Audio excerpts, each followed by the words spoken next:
Hebreus capítulo 12, vou ler dos versículos 1 a 11. Diz-nos assim a palavra de Deus: portanto também nós, visto que temos a rodear-nos tão grande nuvem de testemunhas, desembaraçando-nos de todo o peso e do pecado que tenazmente nos assedia, corramos com perseverança a carreira que nos está proposta, olhando firmemente para o autor e consumador da fé, Jesus, o qual, em troca da alegria que lhe estava proposta, suportou a cruz, não fazendo caso da ignomínia, e está assentado à destra do trono de Deus.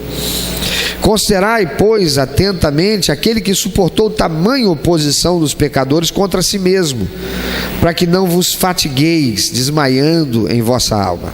Ora, na vossa luta contra o pecado ainda não tendes resistido até o sangue, e estáis esquecidos da exortação que como a filhos discorre convosco. Filho meu, não menospreze a correção que vem do Senhor, nem desmaies quando por ele é reprovado, porque o Senhor corrige a quem ama e açoita a todo filho a quem recebe. É para a disciplina que perseverais. Deus vos trata como filhos. Pois que filho há que o pai não corrige? Mas se estáis sem correção, de que todos se têm tornado participantes, logo sois bastardos e não filhos. Além disso, tínhamos os nossos pais segundo a carne, que nos corrigiam e os respeitávamos. Não havemos de estar em muito maior submissão ao Pai espiritual, e então viveremos? Pois eles nos corrigiam por pouco tempo, segundo o melhor lhes parecia. Deus, porém, nos disciplina para aproveitamento, a fim de sermos participantes da sua santidade. Toda disciplina, com efeito, no momento não parece ser motivo de alegria, mas de tristeza. Ao depois, entretanto, produz fruto pacífico aos que têm sido por ela exercitados, fruto de justiça. Quero ressaltar os versículos 7 e 11. É para a disciplina que perseverais. Deus os trata como filhos. Pois que filho há que o pai não corrige? Verso 6: porque o Senhor corrige a quem ama e açoita todo filho a quem recebe. E o 11: toda disciplina com efeito no momento não parece ser motivo de alegria, mas de tristeza. Ao depois, entretanto, produz fruto pacífico aos que têm sido por ela exercitados, fruto de justiça. Paulo está falando, o escritor aos Hebreus está falando de disciplina. Ele fala de um contexto que parece para nós longe demais da realidade que nós vivemos. Pais que disciplinavam seus filhos quando cometiam os seus erros, os seus maus feitos. Ele usa nessa versão, na tradução, que o pai castiga. Essa expressão era uma expressão usada até o século passado e não trazia nenhuma dificuldade a quem a usava, nem a quem a ouvia. Quando se dizia, eu castiguei meu filho porque fez errado. Castigar aqui é disciplina. Castigar aqui é repreensão por um ato errado. Disciplina não é agressão, não é violência. Disciplina é uma palavra que parece ter desaparecido do nosso vocabulário. Na verdade, disciplina é algo que se tornou execrado do contexto de vida da nossa sociedade, que foi terrivelmente influenciada por uma ideologia que mutilou os conceitos do que é ética e moral. Isso não é produto de um momento histórico, mas de uma construção histórica sobre a arquitetação do maligno que está dominando o mundo inteiro, como diz a palavra de Deus em 1 João 5,19. O mundo inteiro está sob o domínio do maligno. E o mundo, nós já aprendemos, significa o sistema que rege a sociedade. Então o sistema que rege a sociedade está sob o domínio do maligno. Voltemos a apenas 3 séculos no tempo, amados, e vejamos o quadro que encontramos pintado dos 3 séculos para cá.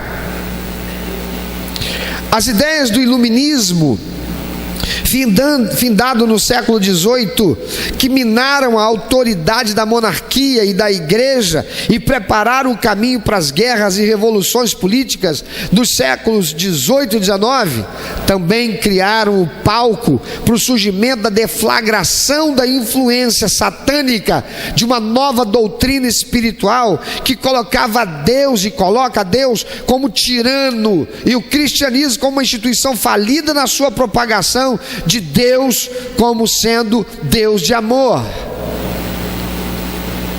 Aqueles que construíram ou que foram instrumentos da construção dessa doutrina espiritual eram pessoas que vivenciavam uma realidade desassociada ou desprovida de conhecimento e vivência bíblica, teológica, mas meramente experiencial quanto ao contexto que vivia, de uma religião chamada cristã estatal, que exercia um poder dissociado da verdade bíblica, tal como muitos nos tempos de Jesus, aqueles mesmos que Jesus, voltando para as pessoas, dizem: façam tudo o que os fariseus e os mestres lhes ensinam, mas não vivam o que eles vivem não. Eles atam fardos pesados demais, de dogmas que foram criados por eles, a religião estatal, a religião institucional, mas não está lá na minha palavra assim não.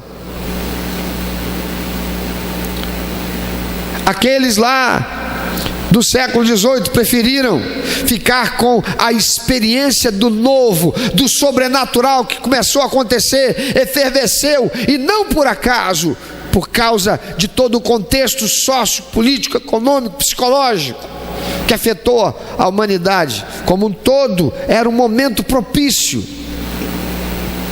A questão que fomentou o crescimento de tal doutrina espiritual se baseava num senso comum que influenciava as almas dos homens daquele tempo, que eram marcadas por tanta miséria decorrente das inúmeras guerras e revoluções e as suas consequências sociais que estavam sendo vividas naquele tempo.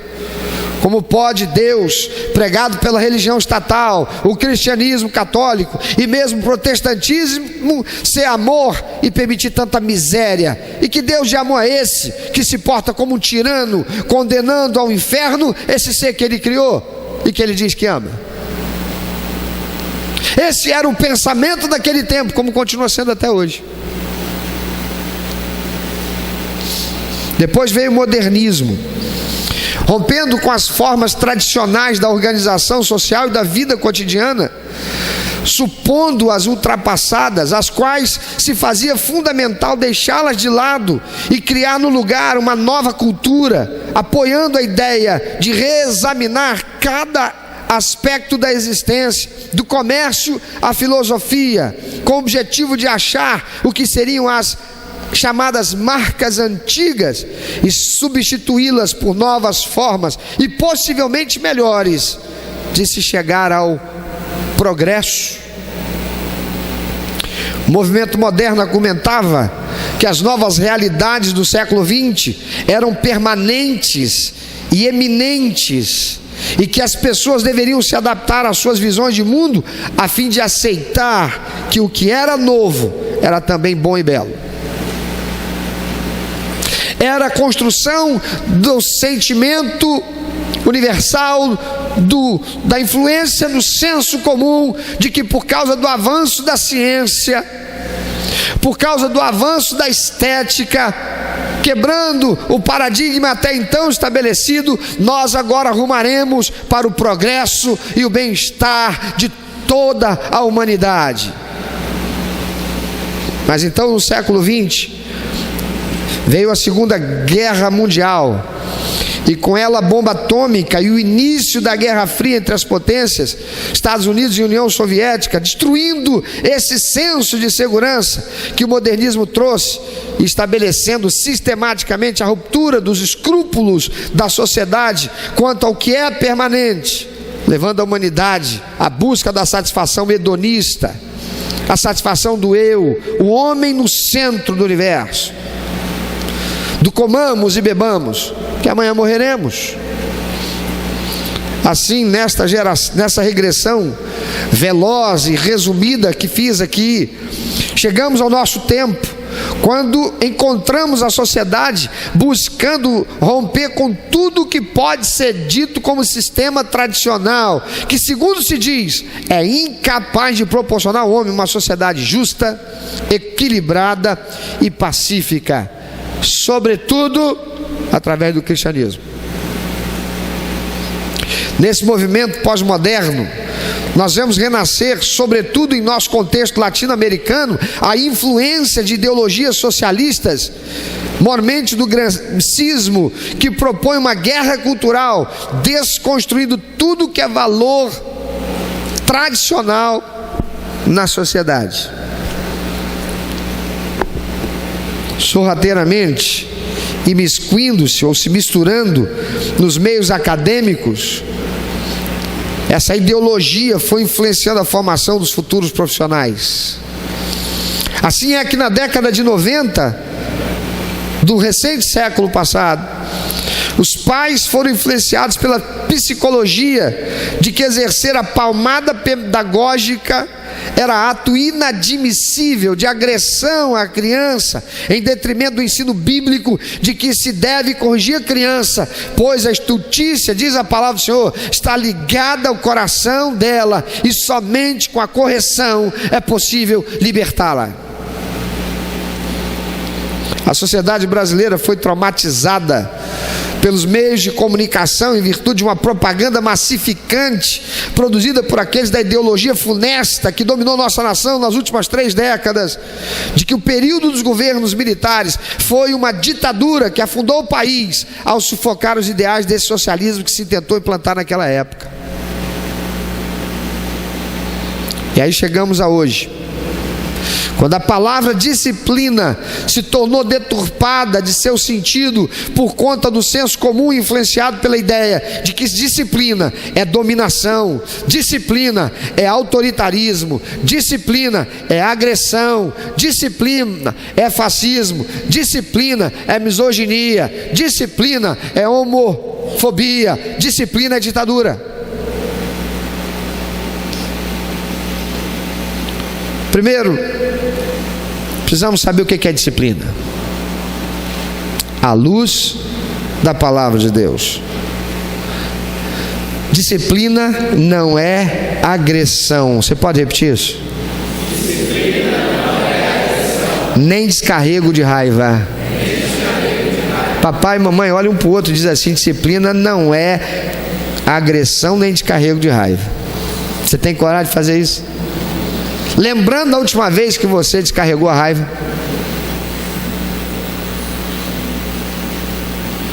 Disciplina não é agressão nem descarrego de raiva, nem em relação à criança, nem em relação ao funcionário, nem em relação ao aluno, em relação a ninguém. Disciplina não é agressão nem descarrego de raiva. Disciplina também não é demonstração de poder. Eu tenho poder, escreveu, não leu, o pau comeu. Disciplina não é demonstração de poder. Tem um ditado que diz: quer saber quem é uma pessoa, dá poder para ela. Você deu poder para aquela pessoa, tudo que é de pior pode vir à tona, como tudo que é de melhor pode vir à tona. Uma das duas coisas vai acontecer. Mas então o que é disciplina? A disciplina, ela tem duas faces. A primeira face é o ensino, a segunda face é a correção. A disciplina existe para ensinar e corrigir. Interessante que lá na alfabetização, pelo menos era assim comigo, no meu tempo, a professora chegava no quadro e ela começava a ensinar as letrinhas. O A é uma bolinha, depois que você fizer a bolinha, você puxa a perninha. O B, você faz um tracinho, depois você faz uma barriguinha. O C é uma meia luazinha voltada para a esquerda. E ela ensinava. Depois, na hora de juntar as letrinhas para formar o seu nomezinho, que alegria! Escrever a primeira palavrinha, e era sempre o nome da gente. Escrever. Mas aí, na hora de escrever e juntar as letrinhas, que dificuldade, porque tinha um negócio de uma linha que tinha que escrever em cima.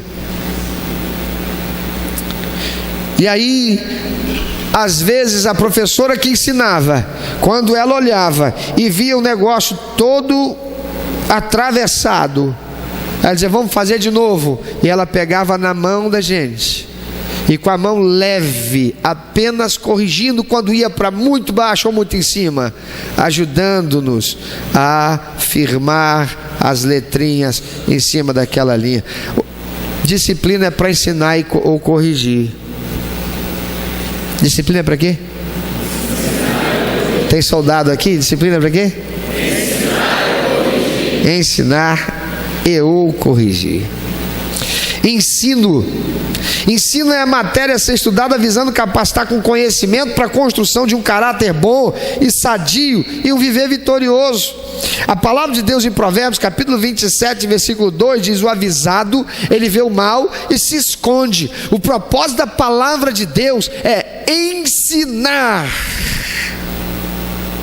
o que fazer certo. Uma vez avisado, uma vez ensinado do que devo fazer, é minha escolha se farei certo ou se farei errado. Mas se eu firmei uma aliança com Deus, eu disse: recebi Jesus como meu único, eterno, suficiente Salvador, e estou sendo ensinado a palavra de Deus, quando eu erro porque escolhi errar, o que me cabe é ser corrigido. O filho que o pai ensina, a mãe ensina o que não fazer e o que fazer, quando escolhe fazer o que não devia, o pai que só senta lá e conversa de novo, e está destruindo o futuro do seu filhinho, se não exercer a correção. Porque a correção é a reação ou consequência a um ato errado, com o objetivo de ensinar. Volta sempre ao ensino. A disciplina, portanto, ela tem um único papel: ensinar. Esse ensino se faz usando recursos pedagógicos. Primeiro, pela oralidade ou pela leitura. Depois, pela correção.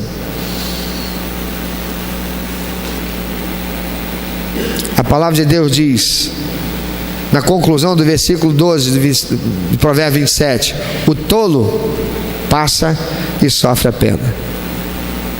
Primeira face da disciplina é o ensino.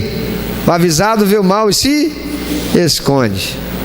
Segunda face da disciplina, a correção. O tolo, mesmo ensinado, ele passa por cima e sofre a consequência. Papai, mamãe, vovô, titio, você está tirando a consequência da sua filhinha, do seu filhinho? Você está construindo desgraça para o futuro. Você está plantando vento. Quem planta vento vai colher o quê? Tempestade. Nesse contexto, vemos Deus, amados, que é Pai amoroso, não deixar de disciplinar aqueles que são seus filhos.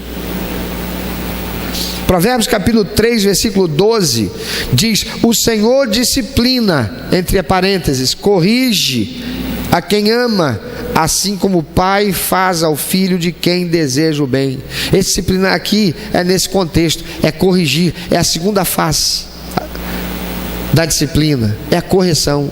O Senhor corrige. Em algumas versões está lá, castiga. E as versões das Bíblias de hoje estão vindo adulterando o sentido daquilo que Deus diz. Porque falar em castigar hoje, essa é uma expressão que está fora do tempo. É inadequada, é politicamente incorreta. Não se pode colocar Deus castiga. Fala sério. Não pode, está errado. Mas ali é isso mesmo. Deus castiga. Deus dá uma palmada. Deus usa correia. No tempo de alguns de nós aqui, Deus usa tamanco. Deus usa vara de marmelo, de goiaba, o que for. Deus castiga. Amado, se tem um camarada que eu conheci que foi castigado por indisciplina, foi o tal do Cláudio, hein? A dona Diomar não era fácil, ela levava essa palavra de Deus com firmeza na minha formação. Eu não era fácil, Beatriz, que não ouça isso. Dia desse, mamãe estava falando com o Flávio, disse, Cláudio é assim e tal com a Beatriz, mas se a Beatriz soubesse como o Cláudio era. Cláudio não era fácil. Tem um ditado que diz que o fruto não cai muito longe do pé, né? Mas graças a Deus Beatriz é bem tranquilinha. Eu não era fácil. E por causa disso, amados, eu não tenho noção mais do que foi que mamãe usou para me bater. Mas eu lembro que até quando ela não tinha nada ali, ela pegou a fita métrica. Você já apanhou de fita métrica, irmão? Alguém que já apanhou de fita métrica? Já apanhou, Ana? Não doía nada, né, Ana? Nada, fita métrica. A maioria aqui não sabe nem o que é fita métrica. Fita métrica, o que é fita métrica? É uma fita de medir que as costureiras usavam antigamente. Apanhou, né? Fita métrica. O que é apanhar de fita métrica, irmão? É igual aquele pai ou a mãe que chega para a criancinha de 3 aninhos que fez errado, chega, senta na altura dos olhos dela, pega a mãozinha dela, fecha a cara e diz, fez coisa feia, papai já disse que não pode fazer isso com um amiguinho feio. Aquele tapinha doeu aonde, irmão? Doeu no coraçãozinho, doeu na alma, que sabe que fez errado, algo para entristecer o pai que não deve fazer mais. Porque a disciplina não é agressão, não é descarrego de raiva. E olha que a minha mãe dizia assim algumas vezes, vai lá pegar o vara do pé de tamarindo, escolhe o galho. Você conhece o pé de tamarindo, irmão? O galho do tamarindo tem mais nó do que linha de pipa em época de verão. E aí escolhia o galinho de tamarindo tivesse menos nó, mas não tinha jeito. E trazia o galinho para ela. Eu pensava, se pegar o grosso vai doer, se pegar o fino vai doer. E eu via torcendo para ela não pedir, mas ela mandava, deita na cama e arreia as calças.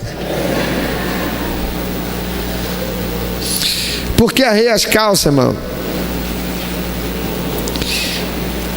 Porque mamãe ia bater no glúteo não dói igual dói em outras partes. Não sabe o que é glúteo não, irmão? Bumbum. No bumbum não dói assim tanto. Não dói como bater nas pernas, por exemplo. Abaixa as calças, vai ganhar no bumbum. Por quê? Porque não era agressão, não era descarrego de raiva, não era demonstração de poder, era disciplina. E se você acha que não dói, meu irmão, pede seu pai ou sua mãe para fazer o que ele nunca fez. Deixa ele dar em cima da calça mesmo, para você ver se é bom negócio. Ei, Deus que é pai amoroso não deixa de disciplinar aqueles que são seus filhos. Mas tem muita gente deixando a igreja porque foi disciplinado. Tem muita gente largando a casa porque foi disciplinado. Tem muita gente chutando balde com Deus porque está disciplinado. Há consequências da disciplina. A disciplina tem duas consequências: a boa e a ruim. Qual que você quer que comece primeiro? A boa. Vamos ver um exemplo.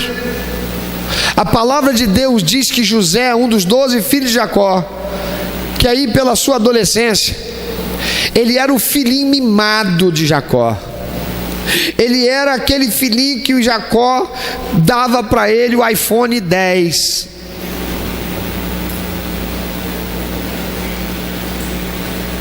Um garoto que não sabia quanto custava, qual era o valor de um salário mínimo ganho por um trabalho. Jacó passava a mão na cabeça de José. E o texto da palavra de Deus diz que José era fofoqueiro e intrigador, porque o pai mandava ele ir lá no campo ver como é que estavam os seus irmãos. Quando ele voltava falando mal dos irmãos. Ih, papai, tem que ver o que o Rubem andou fazendo, hein? O senhor não tem noção. Judá então, papai, a palavra de Deus diz que José, ele tinha uma deformação no caráter. Sabe por quê? Porque ele era mimado. E Deus tinha decidido que usaria José para realizar uma grandíssima obra. Mas para Deus usar José para essa grandíssima obra, ele tinha que corrigir, disciplinar o caráter e a personalidade de José. E José foi capacitado por isso para se tornar o governador de Faraó, aquele que Deus usou para preservar o seu povo. José foi tornado um dos patriarcas de Israel. Irmão, irmã querida, você sabe a história. José foi vendido como escravo pelos seus irmãos que primeiro tentaram matá-lo. Escravo, aquele que era mimado pelos pais. Injustamente lá como escravo, sendo moldado, sendo tratado no seu caráter, na sua personalidade, acabou sendo levado para a cadeia, onde ficou durante anos. Lá ele exerceu o papel profético que Deus deu a ele, e o copeiro voltou, e depois disso ficou ainda mais 2 anos na cadeia, esquecido. Deus tratando. Deixa eu te perguntar uma coisa: você já se sente esquecido por Deus?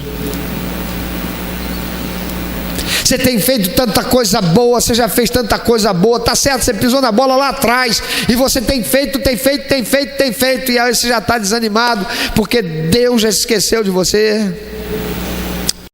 2 anos na cadeia. Era Deus tratando o caráter e a personalidade de José. Era Deus levando disciplina a José, porque a disciplina, ela visa corrigir para promover o bem. Agora vamos falar de uma consequência ruim da disciplina. A gente vai para a história de Esaú. Esaú era um dos 2 filhos de Isaac. Isaac teve 2 filhos, Esaú e Jacó. Jacó foi o pai de José. Esaú era o cara que vivia do jeito que ele queria. Esaú não gostava de disciplina. Esaú não parava em casa. Esaú era o cara que foi criado para ser o machão. Era o cara que muitos aí talvez dissessem dele, alguns pais dizem: prendam as cabritinhas porque o bode está solto. Meu bode eu soltei, hein? Esaú era o cara que era o bonitão das galáxias, era o terror das meninas, era o caçador. Esaú não queria nada com a disciplina, e por causa disso ele perdeu tudo e chorou depois, porque não queria viver com disciplina mais dissolutamente. Perdeu a primogenitura. e amargou a tristeza pelos seus atos inconsequentes daqueles que não querem andar pela disciplina. Teve um outro camarada também, um rei de Judá chamado Zedequias. Deus usou o profeta Jeremias e outros profetas para dizer: olha, saiam desse caminho, voltem-se para mim, obedeçam a minha palavra é para abençoar vocês, a disciplina que eu estou estabelecendo é para vocês serem abençoados. Zedequias não quis ouvir. Ele era o rei, ele se achou o cara, ele estava tudo bem, e por causa disso Judá foi invadido, Jerusalém foi tomada, Nabucodonosor botou fogo em tudo. Zedequias não obedeceu a Deus. Ele viu os seus filhos serem mortos na sua frente. Ele teve os seus olhos furados e ele foi levado como escravo para a Babilônia. Amados, há atos errados em relação à disciplina. O ato errado em relação à disciplina, rejeitá-la ou desprezá-la. Zedequias fez isso. Esaú fez isso. É como os jovens que não querem estudar e por isso terão um futuro ruim. Por quê? Para estudar é necessário ter disciplina. O camarada que quer dormir até 10 horas da manhã e quer passar no vestibular, ele não tem disciplina para estudar. Se você quer ter um futuro próspero, você tem que ter o quê? Disciplina. Pega todos os casos de sucesso que você vai encontrar. Sabe o que você vai encontrar? Disciplina. Olha para a saúde. Se não tiver disciplina, não tem saúde. Que digam aí os preparadores físicos, os profissionais da área de educação física que estão aqui presentes. Tem que ter disciplina. A disciplina não pode ser rejeitada. Lamentações 3, 26 a 29 diz: bom é aguardar a salvação do Senhor, e isso em silêncio. Bom é para o homem suportar o jugo na sua mocidade. Assente-se solitário, fica em silêncio, porquanto esse jugo Deus pôs sobre ele. Põe a boca no pó, talvez ainda haja esperança. Tem muita gente que passando pela disciplina, porque era arrogante, está passando pela disciplina e continua arrogante. Não tem humildade para reconhecer: estou passando por isso porque eu não ouvi a voz de Deus. Estou passando por isso porque desprezei a disciplina. E olha o que a palavra de Deus está dizendo: o Deus que é amor põe a guardar a salvação do Senhor. Aceita a disciplina, submeta-se à disciplina, seja humilde para receber e passar pela disciplina, porque o resultado disso é que você vai sair muito melhor lá na frente, capacitado para ser abençoado por Deus. Mas há ainda um outro ato errado em relação à disciplina: é revoltar-se contra ela. Lá está o povo de Deus indo para a terra prometida. Várias vezes se rebelou contra a disciplina de Deus. Deus dizia: não faça isso. Daqui a pouco estavam eles fazendo. Quando chegam lá na terra prometida, na entrada da terra prometida, manda-se 12 espiões à terra para trazer notícia da terra. 10 voltam falando mal da terra. 2 estão lá, homens de Deus, para dizer: não, o nosso Deus que nos trouxe até aqui, Ele disse que era para entrarmos, Ele vai nos dar a vitória. Mas os outros 10 diziam: não, é melhor a gente não entrar não. Essa turma aí vai matar a gente, vai acabar com a gente, não entra não, é um povo brabo. E por causa disso, o povo ficou com os 10 que falaram aquilo. E quando eles ficaram do lado dos 10, Deus disse para Moisés: Moisés, fala para esse povo, agora acabou, ninguém vai entrar mais. Eu disse que ia trazê-los e fazê-los entrar, mas agora ninguém vai entrar mais. Vai voltar para o deserto e vai andar mais 40 anos por consequência do pecado, da sua rebeldia, por não querer andar na disciplina que eu estabeleci. Vão receber agora, qual é a outra face da disciplina? Primeiro o ensino, depois o quê? Correção. Vão receber uma correção agora. Vão ficar 40 anos rodando no deserto. O que eles fizeram? Mas agora então, peraí, não, a gente vai, agora a gente entra. Deus, que é amor, ainda diz para eles: não entra não, porque se entrar eu não vou estar com vocês não. Aí sim esse povo aí vai matar vocês.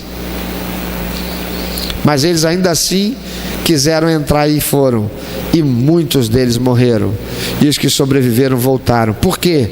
Porque não quiseram aceitar a correção. Meu amado, quando você não quer aceitar a correção, quando eu não quero aceitar a correção que vem de Deus, o que a gente vai sofrer não é a correção, a gente vai sofrer a maldição. Qual é a faceta negativa e trágica da disciplina para aquele que não a recebe? É que ele não será apenas ensinado e corrigido. Uma vez que ele foi ensinado, não aceitou, foi corrigido, não bastou, ele acaba amaldiçoando-se a si mesmo.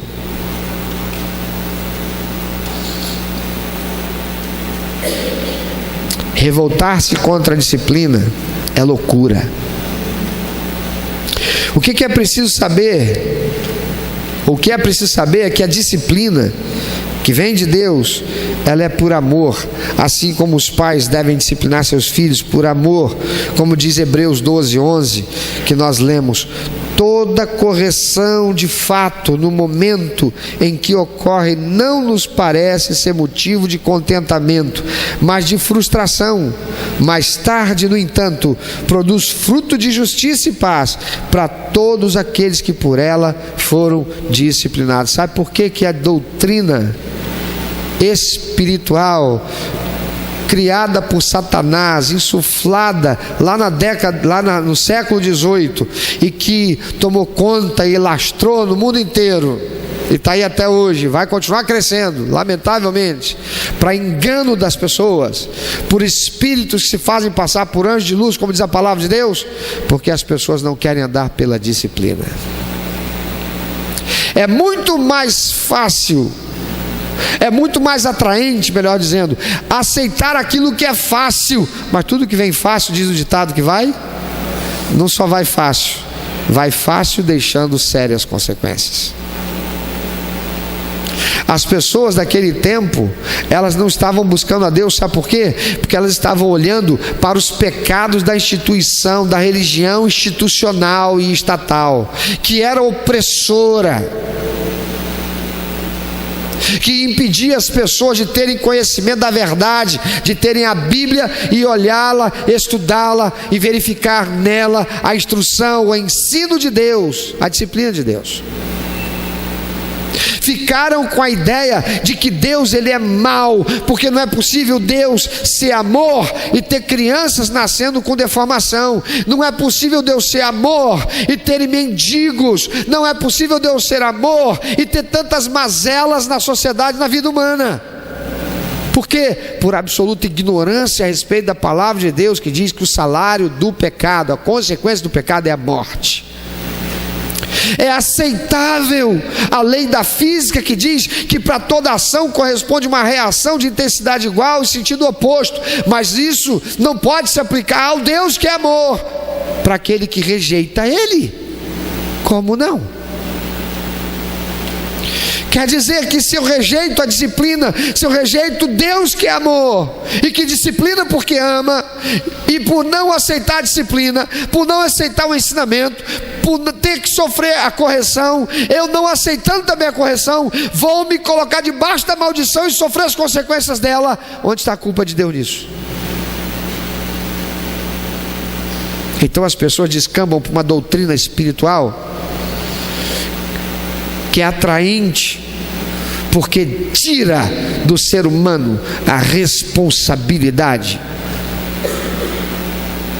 quanto à gravidade das suas escolhas, e preferem aceitar o engodo, a mentira espiritual, que é novidade, quando Deus revelou na sua palavra. Veja que coisa interessante, lá no século XVIII, passa a se aceitar experiências sobrenaturais, passa-se a buscar contato com seres espirituais desencarnados, que agora são espíritos de luz para instruir os homens, rejeitando-se o espírito verdadeiro, o verdadeiro espírito da verdade, que inspirou homens que escreveram aquilo que já naquele tempo e há séculos e milênios tinha, a chamada Bíblia, ficando com essa revelação nova desses agora espíritos da verdade. Por quê? Por causa da influência do contexto que se fazia presente no senso comum, que afetava o homem em toda a sua realidade, em toda a sua complexidade física, psíquica e espiritual, nas emoções, nas evoluções, no seu íntimo. E por causa disso, olha para a sociedade, ela melhorou? Talvez você está aqui, ou você está participando, ouvindo pelas ondas da rádio. Talvez você esteja vivendo ou a disciplina de Deus, ou a maldição que você trouxe sobre si mesmo, por rejeitar a disciplina de Deus. Deus não amaldiçoa a ninguém, mas quando alguém rejeita a disciplina de Deus, fica por sua própria conta no mundo que está sob o domínio do mal. E o mal tem o nome Satanás. E a Bíblia, que foi o Espírito da verdade, o verdadeiro, desculpe a redundância, o verdadeiro Espírito da verdade, o Espírito Santo de Deus, quem inspirou aqueles que escreveram o texto sagrado da Bíblia, é que revela a nós que o salário do pecado é morte. Morte quer dizer separação, sofrimento, alijamento. Aquilo que recebemos por consequência da rebeldia contra Deus é a maldição que nós construímos sobre nossas próprias vidas, porque Deus é amor, Ele não amaldiçoa. Mas a partir do momento que eu estou por minha conta no mundo que está sob o domínio de Satanás, aquele que a palavra de Deus, que o verdadeiro Espírito da verdade diz que está aqui para roubar, matar e destruir, significa que eu estou refém dele. Eu não posso viver outra coisa senão o prejuízo, a perda, a miséria, a destruição, a degradação, a morte. Mas ainda que você esteja vivendo esse momento, e eu estou falando agora para pessoas que talvez estejam passando pela depressão e estejam já com pensamentos suicidas, não faça isso. Não faça isso, porque existe solução, e a solução está no Deus que é amor. Ele te ama de tal maneira que, apesar de você e eu sermos imperfeitos, indignos, incompetentes, imerecedores, Ele enviou o seu próprio Filho a este mundo para morrer naquela cruz, inocentemente, para pagar o preço, para que todo aquele que crê nele tenha o poder sobre a morte, tenha o poder sobre Satanás, tenha o poder sobre aquele que domina esse mundo, e não pereça, mas tenha a vida eterna. E enquanto vivendo nesta terra, sob a obediência à disciplina de Deus, ter uma vida de paz, de equilíbrio e de satisfação, ainda que em muitos momentos experimentando aflições, porque o Senhor, o Deus vivo encarnado, disse: no mundo tereis aflições, mas tenham bom ânimo, eu venci o mundo. Pensa sobre isso. Não se entregue ao desespero, aceite a disciplina. Não se entregue ao desespero, Se você já está experimentando a maldição por ter rejeitado a disciplina. A maldição é para aquele que não quer viver sob os princípios e valores de Deus. Maldição significa estar sem a graça, a sustentação, o cuidado, a proteção de Deus. Deus é amor. Deus não tem responsabilidade nenhuma por conta das crianças que nascem com deformações. Isso é consequência do meu e do seu pecado. A disciplina traz consequência para aquele que a transgride. Se eu estou dentro do meu carro dirigindo com a minha filhinha sentada no banco traseiro, ao invés de ela estar na cadeirinha, ela está solta no banco, e eu bato com o carro a 60 por hora, ela é projetada contra o vidro, bate com a cabeça e fica tetraplégica. De quem foi a culpa disso? Deus? Dela? Ou minha? Quando uma criança nasce com problemas, com deformações, de quem é a responsabilidade? De Deus? Dos homens que vieram antes de mim, que trouxeram tanta maldade sobre o mundo e que geraram as consequências? E o que é que Deus diz a respeito disso na sua palavra? Deus usa até os propósitos do mal, meu irmão, minha irmã, para abençoar você que é crente, edificar a igreja e glorificar o nome de Jesus. Diferente do que os espíritos que se revelaram aos homens para deturpá-lo da verdade, que é a palavra de Deus, que é Jesus, o caminho, a verdade e a vida.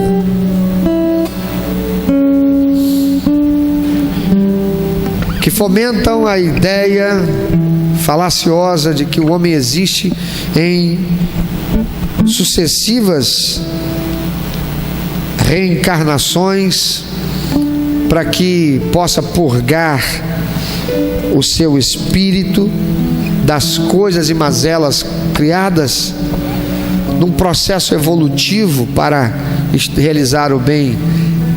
Descarta Deus, descarta o sacrifício vicário de Cristo, descarta a responsabilidade pelo pecado, descarta as consequências